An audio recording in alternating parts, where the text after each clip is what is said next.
आणि युवासेना प्रमुख आमदार आदित्य ठाकरे यांच्या संकल्पनेतून साकारलेले मॅंग्रोव्हज पार्क गेल्या अनेक दिवसांपासून कुलूपबंद आहे। हे पार्क बंद असल्यामुळे स्थानिक नागरिकांमध्ये तीव्र संतापाचे वातावरण पाहायला मिळत आहे। हे पार्क जनतेसाठी तातडीने खुले करण्यात यावे या मागणीसाठी आज युवासेना आणि शिवसैनिकांच्या वतीने पार्कच्या बाहेर जोरदार आंदोलन छेडण्यात आले। आंदोलनाची तीव्रता लक्षात घेता घटनास्थळी आधीच मोठ्या प्रमाणात पोलीस बंदोबस्त तैनात करण्यात आला होता। शिवसैनिकांनी पार्कच्या मुख्य प्रवेशद्वारासमोर येऊन प्रशासनाच्या विरोधात जोरदार घोषणाबाजी सुरू केली। यावेळी आंदोलक अधिक आक्रमक होऊन पुढे जाण्याचा प्रयत्न करत असतानाच पोलिसांनी त्यांना रोखण्याचा आणि अडवण्याचा आटोकाट प्रयत्न केला। पोलिसांच्या या भूमिकेमुळे उपस्थित शिवसैनिक कमालीचे संतप्त झाले आणि वातावरण अधिकच तापले।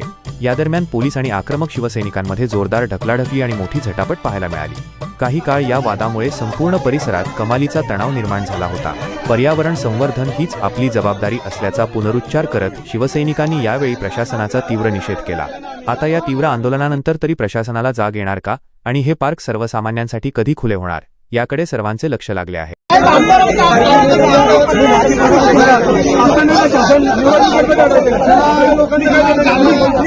चला कॉपरेट करा।